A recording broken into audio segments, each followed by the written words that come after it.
Hola, muchas gracias por la presentación y bueno, sobre todo por la invitación. Sí me escucho bien, ¿verdad? Sí, doctora, todo bien. Ok, bueno, pues el día de hoy vamos a platicar un poquito acerca de la ictericia en los pacientes y cómo vía pruebas de laboratorio, específicamente hablando del hemograma, la bioquímica y el urianálisis, pues podemos aproximar el origen de esta ictericia. Comenzando desde la definición, ¿qué es la ictericia? Pues es la coloración amarilla que se va a observar en la piel, en las mucosas, en el suero, en el plasma, y esta es causado por un exceso de bilirrubinas, es decir, si nosotros tenemos una bioquímica, pues veremos que el paciente va a presentar hiperbilirrubinemia, ¿sale? Entonces, como podemos ver aquí en estas imágenes, tenemos ictericia aquí en la esclera, y bueno, este es un perro con las mucosas superictéricas. ¿Cómo es que es este metabolismo de las bilirrubinas o de dónde sale este pigmento? Bueno, inicialmente cuando los eritrocitos se envejecen, es decir, se hacen senescentes, el sistema fagocítico mononuclear, que sabemos que se encuentra en el hígado, en el vaso, en la médula ósea incluso, gracias a estos macrófagos van a empezar a fagocitar esos eritrocitos que ya están viejitos, por así decirlo. ¿Sí? Entonces, tenemos un eritrocito ya senescente, es fagocitado, y dentro de este macrófago se va a hacer la división entre dos grupos. Tenemos el grupo globina y el grupo M. En el caso del grupo M, gracias a la enzima hemoxigenasa, se va a convertir en biliverdina. ¿Sí? Una vez que es convertida en biliverdina por la acción de otra enzima que es llamada biliverdina reductasa, va a convertirse en bilirrubina no conjugada. Esta bilirrubina conjugada, para poder ser transportada, se necesita unir a una proteína, y esta proteína va a ser la albúmina. La albúmina, pues dentro de todas sus funciones, es un excelente transportador de varias cosas, ¿no? Entre ellas, pues nos va a ayudar a transportar esta bilirrubina no conjugada hacia el hepatocito. ¿Y qué va a pasar dentro del hepatocito? Se va a llevar a cabo la glucuronización o la conjugación de la bilirrubina no conjugada a conjugada.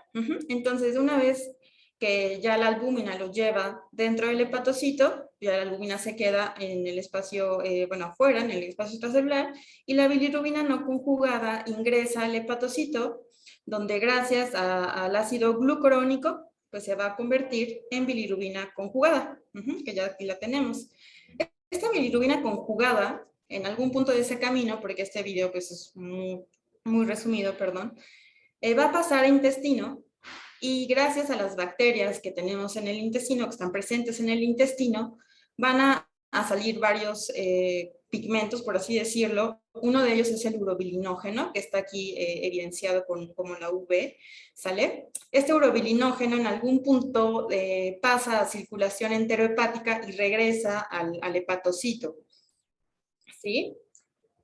También otro de los caminos de este urobilinógeno es que es excretado vía renal. De hecho, si recordamos en las tiras de orina, quienes hayan tenido este contacto con el laboratorio, que hayan tenido ya algunas estancias o que conozcan las tiras, viene esa almohadilla de urobilinógeno, ¿no? Entonces, en algún punto, pues, puede ser detectado el urobilinógeno en las tiras de orina, ya que es excretado vía orina. Ay. Vamos a dibujarle aquí. Otro de los pigmentos importantes que se forma gracias a las bacterias a partir de la bilirrubina conjugada es el estercobilinógeno. Este estercobilinógeno, pues bueno, le da el color cafecito a las heces.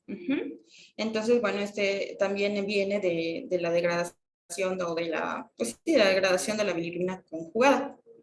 Ahora, también puede ocurrir que la albúmina, en vez de llevar esta bilirrubina no conjugada al hepatocito, pueda llevarlo al riñón, y en el riñón pues también se ha estudiado que puede llevarse a cabo la conjugación de la bilirrubina, ¿sale? Y bueno, al final de cuentas también el urobilinógeno va a aparecer por ahí y va a ser excretado en la orina, ¿sale? Entonces, a grosso modo, este es el metabolismo de las bilirrubinas, ¿sale? Sabemos que van a aparecer o van a formarse a partir de la degradación del eritrocito, de la hemoglobina, ¿ok? Entonces, bueno, vamos a continuar. De manera inicial, ¿en dónde podemos apreciar la ictericia? A veces me ha tocado pacientes, o cuando nos llegan las muestras de laboratorio, o ahorita que estoy en el hospital, toman muestras y ya cuando centrifugamos ese suero, bueno, ese tubo rojo y obtenemos suero, detectamos que hay esa coloración amarilla en el suero.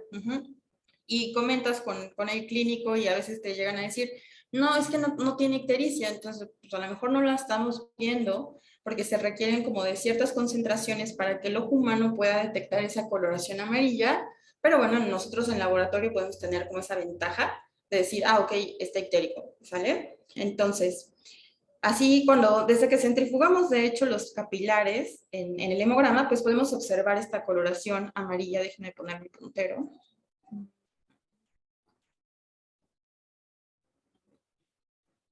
Aquí.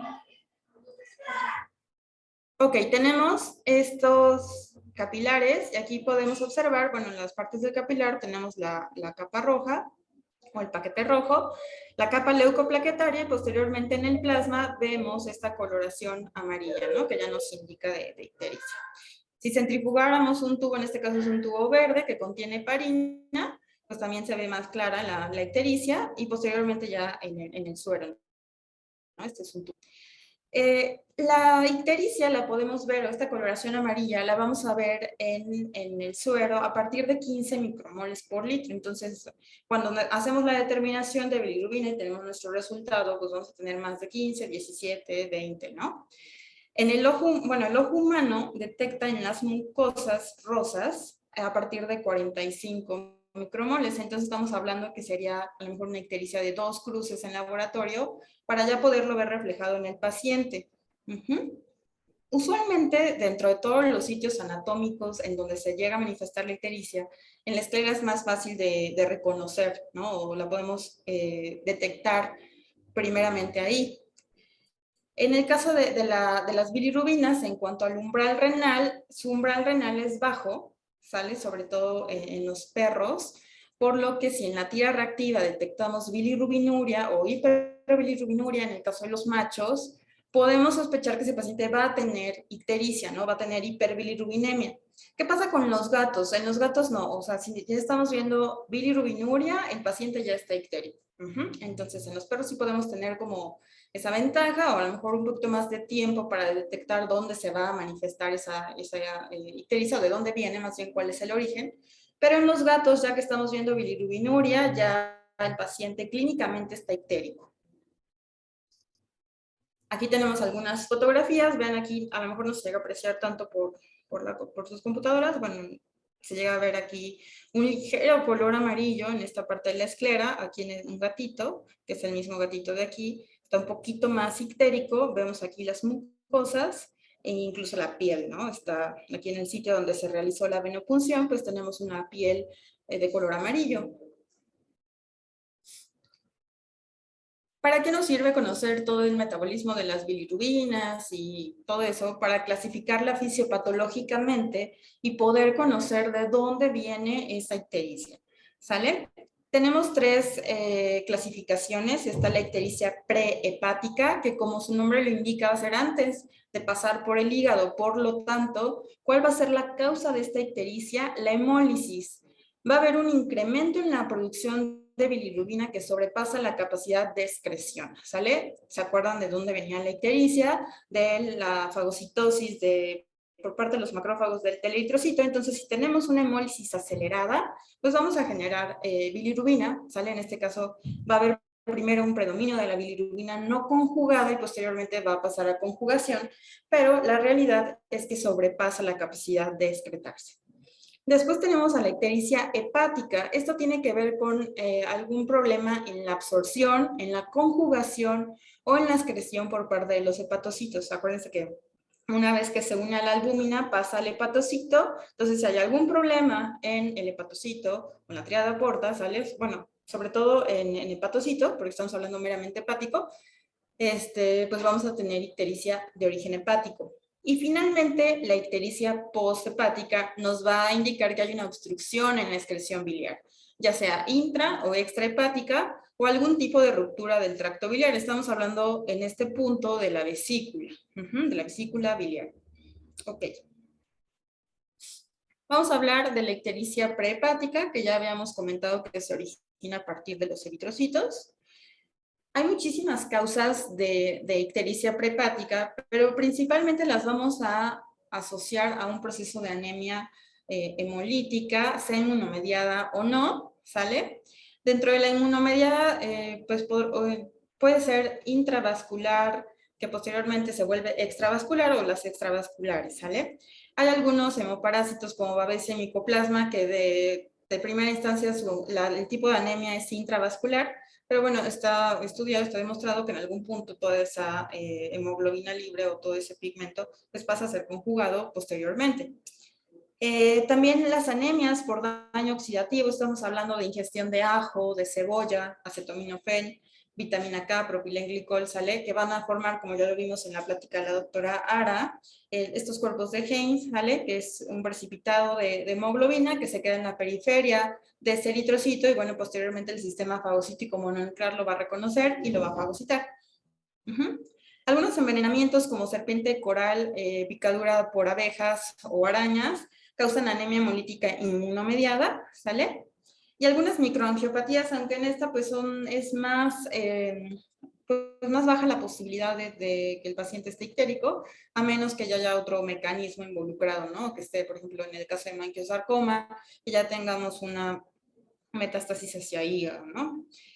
Coagulación intravascular diseminada también podría llegar a causar este tipo de ictericia y una torsión esplénica. Y ya hablando de causas que también generan hemólisis, pues hablando de una transfusión incompatible. Hice este como pequeño algoritmo o pequeño esquema en donde vamos a hablar de hemólisis. Usualmente la anemia va de moderada a severa, ¿sí? Para que tengamos hemólisis tan marcada, ¿sale? Que posteriormente nos va a dar ictericia.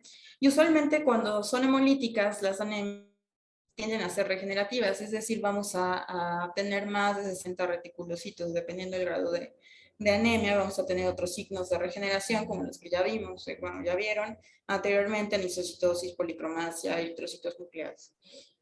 Va a haber ictericia, puede no haberla de primera instancia en los primeros momentos, pero posteriormente se va a evidenciar. Si tenemos la presencia en el frotis sanguíneo, de aquí la importancia de evaluarlo, que ya también lo vieron, aglutinación o esferocitosis, pues podemos decir que esa anemia es hemolítica inmunomediada, ¿no? Sí, tenemos la presencia de acantocitos, esquistocitos que nos hablan de fragmentación mecánica. Bueno, pues podemos sospechar que esta anemia o el origen es por una microangiopatía. En el caso de los cuerpos de Heinz, ver excentrocitos, pues bueno, nos van a indicar una anemia por daño oxidativo, que ya vimos las causas, ajo, cebolla, propilenglicol, entre otros. Y bueno, sería como las causas más comunes de ictericia prehepática. Y ya los hemoparásitos los pongo hasta el final porque, como les decía hace ratito, pues no es tan común que cause anemia extravascular. De primera instancia son intravasculares, sobre todo Babesia. Pero, bueno, posteriormente se va a desarrollar un mecanismo extravascular y posteriormente la fagocitosis de estos eritrocitos. Aquí tenemos unas fotomicrografías donde, bueno, se va a evidenciar estos signos de regeneración. Tenemos policromasia, anisocitosis, diferentes tamaños de células, incluso eritrocitos nucleados.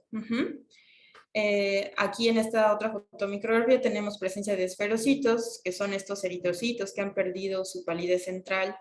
Tenemos a lo mejor la presencia de aglutinación macroscópica. Vean cómo estos eritrocitos se quedan aglutinados en las paredes del tubo con ETA. Desde ahí pues ya estamos sospechando que ese paciente pues va a tener un proceso hemolítico inmunomediado. Habíamos quedado que las anemias son regenerativas, entonces tenemos la presencia de reticulocitos, que son estos agregados de RNA, que se van a evidenciar con tinciones supravitales, como lo es el nuevo azul de metileno o el azul de cresil brillante, ¿no? En el caso de los gatos, pues tienen más relevancia los reticulocitos que son agregados, porque tienen una vida media más corta a los punteados. Y en el caso de los perros, pues no hay gran problema con eso.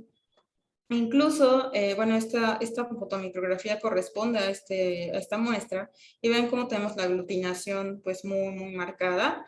Posteriormente se hizo la diferenciación con una dilución con solución salina y bueno, pues llegamos a evidenciar estos eritrocitos que siguen pues aglutinados, ¿sí? En teoría pues se tendrían que haber separado si se tratara de rouleau, por ejemplo, pero bueno, los vemos aglutinados, entonces pues nos confirman este proceso de aglutinación. Tenemos aquí otras fotomicrografías, en este caso tenemos igual anisocitosis, policromasia, presencia de eritrocitos nucleados, y tenemos estos eritrocitos que parecen fragmentos como si estuvieran rotos, que son los esquistocitos. Entonces aquí, tanto en esta fotomicrografía como en esta, que tenemos acantocitos, también hay uno que otro equinocito, pero bueno, no es tan relevante en este caso, pues bueno, nos hablan de aquí de microangiopatía. Tenemos estas estructuras piriformes intraeritrocitarias que nos hablan de una infección con babesia.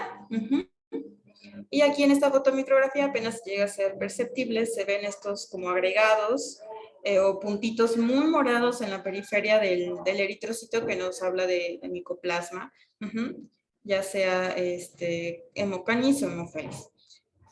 Aquí en esta fotomicrografía también tenemos, bueno, me hubiera gustado ponerla más grande, pero bueno, se llegan a evidenciar estos como chipotitos en la periferia de los eritrocitos, que son los cuerpos de Heinz. En las tinciones tipo Romanowski llegan a ser un poco difíciles de observar, pero ya cuando las hacemos con nuevo azul o azul de cresil brillante, pues tenemos estas protuberancias azul oscura que nos hablan de la hemoglobina que está oxidada en esa periferia.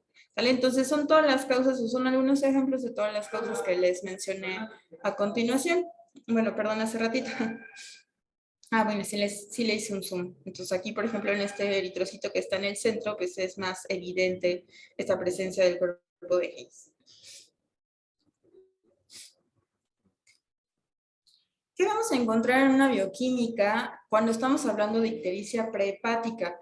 Pues de primera instancia vamos a tener hiperbilirubinemia, y usualmente el predominio es de la fracción no conjugada, ¿sale? Porque en teoría es tan marcada la hemólisis que no da tiempo como que se lleve a cabo esa conjugación en el hepatocito. Va a haber incremento de las enzimas de escape, que son enzimas hepáticas que nos hablan de la estructura de ese hepatocito, de la estructura del hígado. ¿Y por qué va a haber incremento de estas enzimas? Porque por la hipoxia generada por la anemia, pues ese hepatocito se va desgastando y al ser enzimas de escape, pues van a salir a circulación de manera rápida, ¿sí? También puede haber incremento de las enzimas de inducción, ¿sale? Pero no es tan común como en la ictericia hepática y poshepática, que ya vamos a ver a continuación.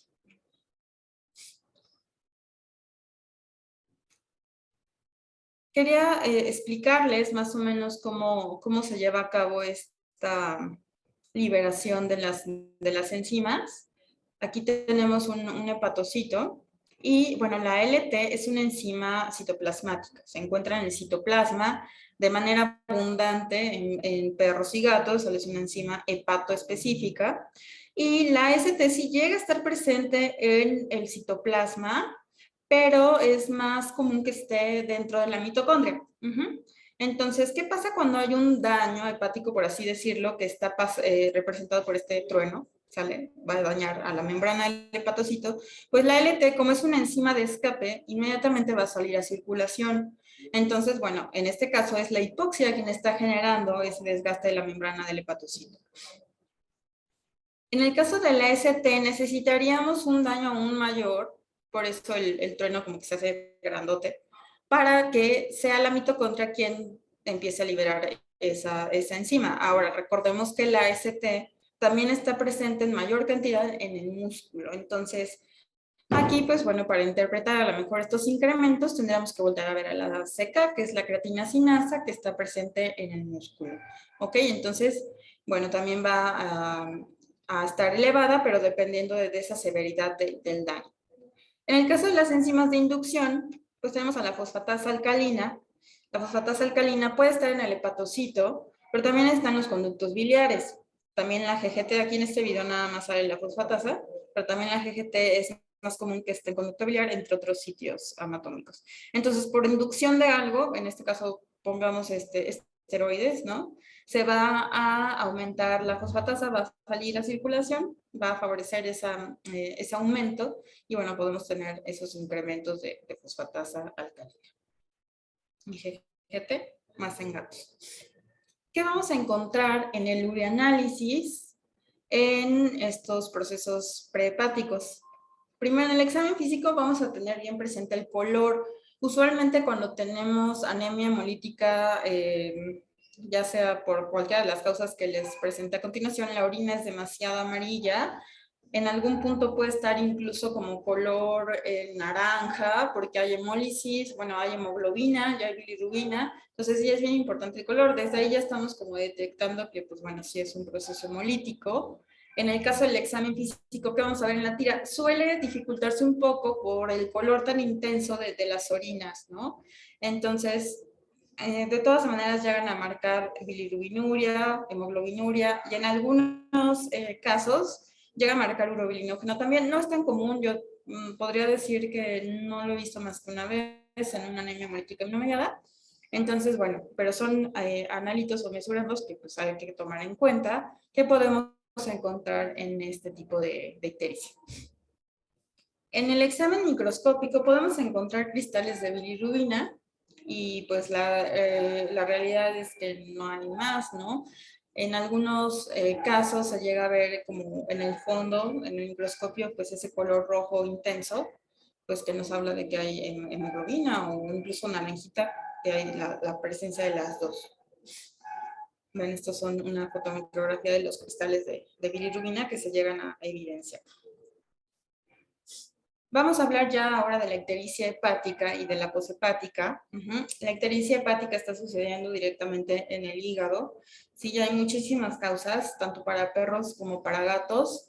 En el caso de los perros, pues tenemos desde daño hepático agudo, algunos fármacos, infección por leptospira, hepatitis crónica por ingestión de cobre, necrosis, neoplasias, metástasis de algunas otras neoplasias, colangitis que causa posteriormente un daño en el hígado, incluso septicemia.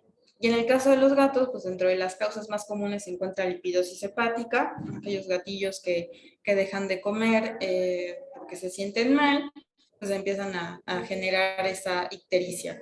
Colangitis, hepatitis infecciosa, peritonitis infecciosa felina, algunas causas infecciosas, hablando de protozoarios como Toxoplasma gondii, Toxon felis, neoplasias, septicemia, ¿no? Entonces, va a haber un daño directamente en el hígado que impida esa conjugación de las bilirrubinas.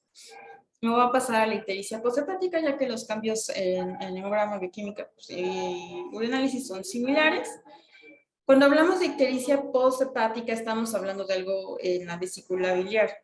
Lo más común es que haya obstrucción, colestasis, ¿sí? Tenemos inflamación, constricción o algún quiste, neoplasia que nos esté generando la obstrucción, la salida de la bilis por la vesícula, ¿sí? Colelitos es común, mucosele, últimamente he visto muchos mucoseles y si llegan a estar ictéricos los pacientes. Enfermedades pancreáticas por la cercanía que hay entre los órganos, ¿sí? Ya sea una neoplasia pancreática o pancreatitis. Enfermedades intestinales igualmente por la cercanía, cuerpo extraño, inflamación, neoplasia, va a haber un detenimiento en ese flujo biliar. Ruptura biliar, que lo veríamos evidenciado con una peritonitis biliar, ahí tendríamos que hacer la evaluación de líquido abdominal y bueno, hacer como algunas determinaciones o incluso viendo la citología podemos llegar a detectar a lo mejor cristales de bilirrubina o algunos cambios ahí, ¿no? que coincidan con esta ruptura biliar. Neoplasia, sobre todo en el ducto biliar, pues nos van a generar esta obstrucción biliar. En el hemograma, la mayoría de los hallazgos son inespecíficos. Podemos tener anemia ligera, que usualmente va a ser no regenerativa, sin o con morfología eritrocitaria. Por ejemplo, aquí en este frotis o en esta microfotografía estamos viendo, este es de un gato, estos eritrocitos que están todos deformes, ¿no? Y este gato tenía lipidosis hepática, entonces, pues esa lipidosis llevó a una fragmentación mecánica de eritrocitos, ¿sí? Podría incluso generar una microangiopatía. Entonces vemos acantocitos, esquistocitos, en algunos casos llegamos a ver queratocitos también. Y en la línea blanca puede haber leucocitosis, en el caso de que haya peritonitis biliar, podríamos tener leucocitosis o alguna otra enfermedad infecciosa. Por ejemplo, piometra podía generar leucocitosis, ¿no? En el caso de las perras, sobre todo. En bioquímica sérica van a ser los hallazgos muy similares a lo que vimos en la ictericia prehepática. Vamos a tener hiperbilirubinemia, pero aquí la parte que va a sobresalir o la que va a estar predominando es la parte conjugada, ¿sí? También vamos a tener incremento en las enzimas de escape, ALT, AST, porque hay un daño directo, ¿sale? E incluso la obstrucción, aunque sea poshepático, nos puede generar repercusiones en la integridad del hígado. Enzimas de inducción, aquí en este caso sí vamos a tener más, de manera más marcada, incremento de fosfatasa alcalina y de GGT, y tenemos que ayudarnos de otros mesurandos, como lo es el colesterol, por ejemplo, para detectar la colestasis. Hay también cambios en albúmina, en el caso que tengamos pérdidas a lo mejor pues no sé, salida a terceros espacios, o en el caso de que el hígado ya ese daño sea tan marcado que haya generado una insuficiencia, podríamos tener mesurandos de función hepática disminuidos, como lo es albúmina y urea, ¿sí? Que son pues meramente sintetizados ahí en el hígado. También es bien importante entender la actividad enzimática, ¿sale? A veces me llegan a preguntar que la LT está aumentada, pero realmente es la actividad de esa enzima lo que está aumentado. Estas enzimas pues tienen diferentes vidas medias dentro de los pacientes. En el caso del perro puede ir desde 3 horas a 2, 3 días, y en el caso del gato pues llegan a ser más cortas. ¿Sí? En esta primera imagen estamos viendo unos cambios en el comportamiento de la actividad enzimática. Tenemos estos son los días y estos son pues el incremento marcado, moderado o ligero. En el caso de daño hepático, que estamos viendo un daño hepático agudo, pues la primera enzima que se va a manifestar o que va a aumentar es la LT, ¿sí? Con el paso de los días, sí va a haber una disminución de esta enzima, pero no va a ser como que le hice hoy la bioquímica y mañana ya va a estar más baja, ¿no? O va a estar más alta. Probablemente sí esté más alta, pero hay que conocer estas vidas medias y este comportamiento para saber en qué momento podemos hacer una reevaluación de estos perfiles, ¿no? O de estos pacientes. La ST también la vamos a encontrar aumentada, pero se acuerdan que les dije que predomina en el músculo, ¿no? Entonces, sí la podemos ver aumentada, pero pues no tanto como la LT, que es más específica. Y en el caso de daño, la fosfatasa alcalina, pues sí puede llegar a incrementar, pero vean cómo su curva es muy poquito, ¿sale? Entonces, aquí en daño hepático, las principales son ALT y ST. Ahora, aquí estamos viendo una hepatitis como crónica, ¿sale? Estamos viendo cómo la LT llega a estar aumentada, pero va a tener diferentes picos, al igual que la ST, porque, pues bueno, al ser un daño crónico, pues en algún punto, pues llega a terminar esa actividad o esa vida media de esta enzima, y bueno, vuelve a incrementar, vuelve a bajar, y así. En el caso contrario, los marcadores de disfunción hepática o de insuficiencia, vean como a lo mejor aquí estamos hablando de meses, no de días, están pues ligeramente a lo mejor perceptibles, ni siquiera están disminuidos o hay como algún cambio en ellos, pero con el paso del tiempo se va haciendo más marcada esta disminución en la función del hígado. En el caso de colestasis, sale o de una obstrucción biliar, tenemos a la LT y el ST, sí van a estar aumentadas, pero pues son aumentos muy discretos, moderados incluso, pero aquí quien es la fosfatasa alcalina, quien sí se va a aumentar considerablemente y nos va a indicar la colestasis presente. En el urinálisis que vamos a encontrar, de igual forma podemos ver orinas muy intensamente amarillas, incluso hasta color como ocre o cobre, no sé, algunos llegan a decir ámbar, a mí no me gusta ese término, pero pues son orinas muy, muy oscuras. En el examen químico, pues vamos a tener bilirrubinuria, hemoglobinuria incluso también, pero es más por la interferencia del color, podría llegar a causar, a menos que esté pasando por otro proceso el paciente, ¿no? Aquí es importante conocer pues, la historia clínica y todas las pruebas complementarias. Examen microscópico, cristales de bilirrubina llegan a estar presentes, incluso a veces lipiduria, presencia de lípidos. ¿Okay? Es bien importante que, bueno, las pruebas de laboratorio por sí solas sabemos que no nos dan como el diagnóstico certero, ¿no? Tenemos que correlacionar siempre con una buena historia clínica y algunas otras pruebas complementarias. ¿Sale? Es bien importante también la reseña porque hay algunas patologías que son exclusivas de raza o de especie y, bueno, conocer toda esta historia de tratamientos, todo lo que se le ha hecho a este paciente, ¿no? Es bien importante, yo siempre les hago hincapié a las personas con las que convivo, a mis alumnos, a mis compañeros de trabajo, si no me ponen una historia clínica adecuada, completa, pues es imposible que yo les pueda, o que las pruebas por sí solas les digan, ah, tiene esto, ¿no? Hay que correlacionar todo. En el caso de la ictericia, pues es bien importante también complementar con otras pruebas, ¿no? Por si sospechamos de leptospira, pues hay que hacer una serología, un PCR, una obstrucción, que un cocele, que tiene un colelito, pues hay que hacer ultrasonido, histopatología incluso. Bueno, últimamente he visto 2 colecistectomías y se ha ido la vesícula a histopatología y pues da bastante información, ¿no? Entonces es importante también no solo, le quito la vesícula y ya ahí se queda, ¿no? Es importante siempre correlacionar con el estudio histopatológico. Incluso hacer tiempos de coagulación que ya nos están indicando de esa función hepática. Sabemos que, bueno, cuando hay colestasis, la actividad de la vitamina K suele disminuir, ya que es una vitamina liposoluble, entonces podemos llegar a ver problemas en la coagulación. Y también, pues, la citología es muy importante. Me han pasado a mí citologías de lodo biliar o citologías, impresiones de hígado, y es importante porque nos va dando, pues, la pauta hacia dónde manejar este paciente o estos pacientes, ¿no?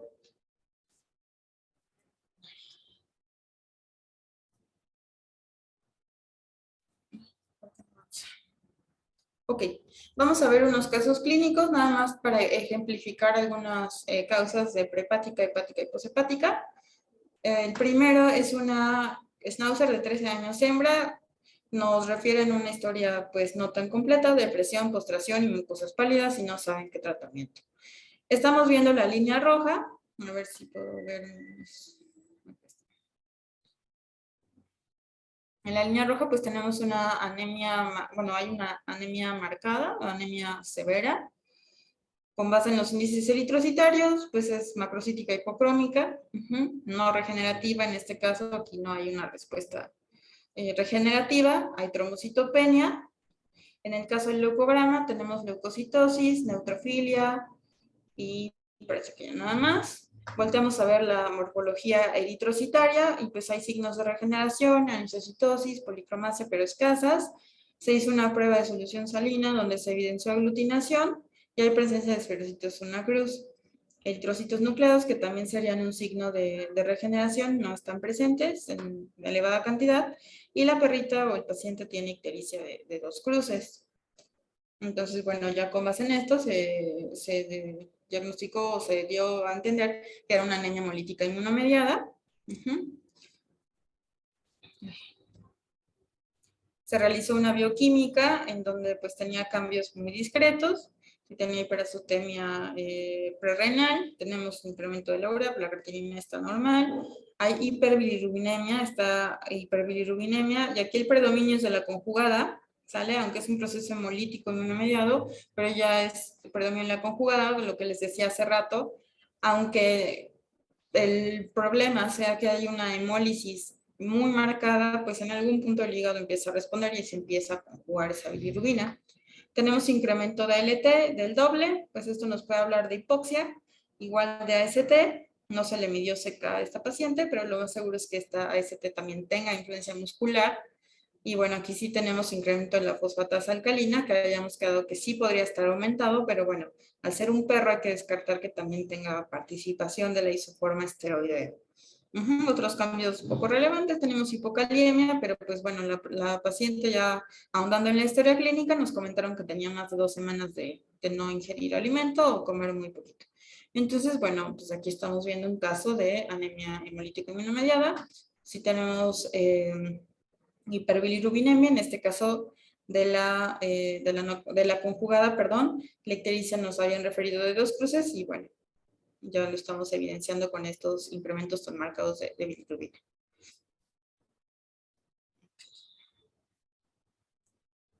Este es un perro Sharpei de 5 años, macho. Presentan lesiones dermatológicas, poliuria, polidipsia, fue adoptado hace 3 meses y le dieron prednisona de tratamiento. En el hemograma no les puse la tabla, pero tenía eritrocitosis, leucocitosis, neutrofilia y linfopenia. Pues estos cambios de leucocitosis, neutrofilia y linfopenia los vamos a atribuir al efecto de los esteroides exógenos. Y en el capilar, en el plasma, nos refirieron a ictericia de 3 cruces.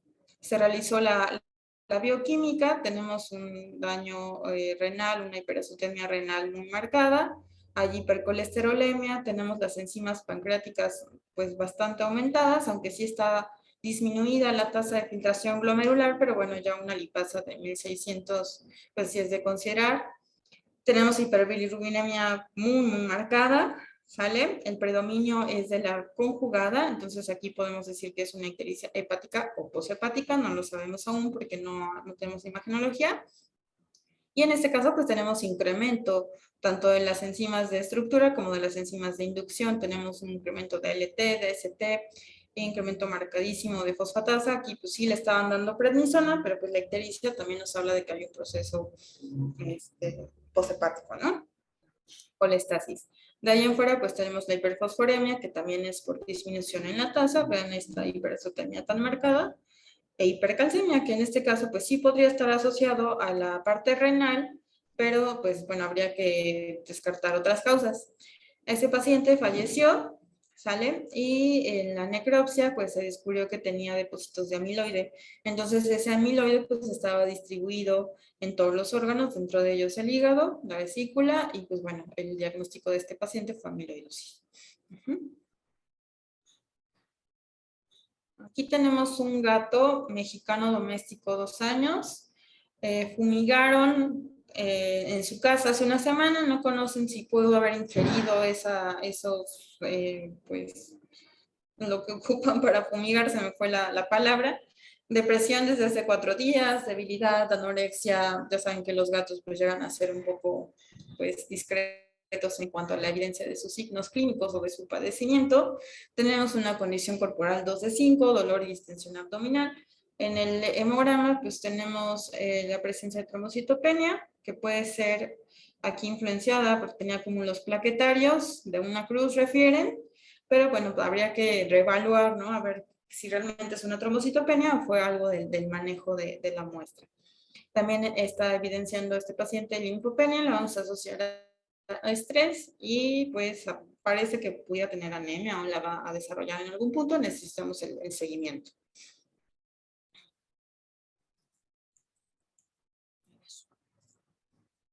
Se le realizó igual una bioquímica, aquí tenemos muchísimos analitos alterados de hiperglucemia, vamos a asociarla a transitoria por ser un gato, en el momento del manejo, ahí ya se subió esto.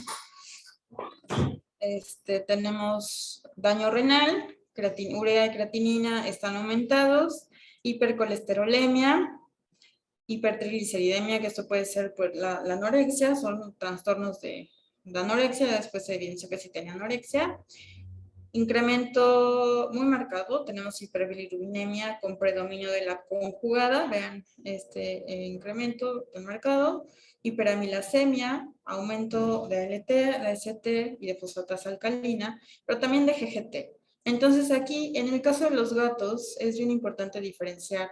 Usualmente cuando la fosfatasa alcalina está aumentada y la GGT no podríamos asociar estos cambios a lipidosis hepática, al tener la vida media más corta, la fosfatasa alcalina, ¿no?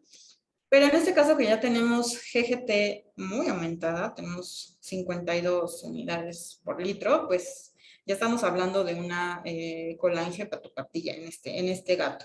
¿Sale? Se realizaron pruebas de imagenología, pues bueno, tenía todos estos cambios eran relacionados a una lipidosis que generó una colangitis posteriormente.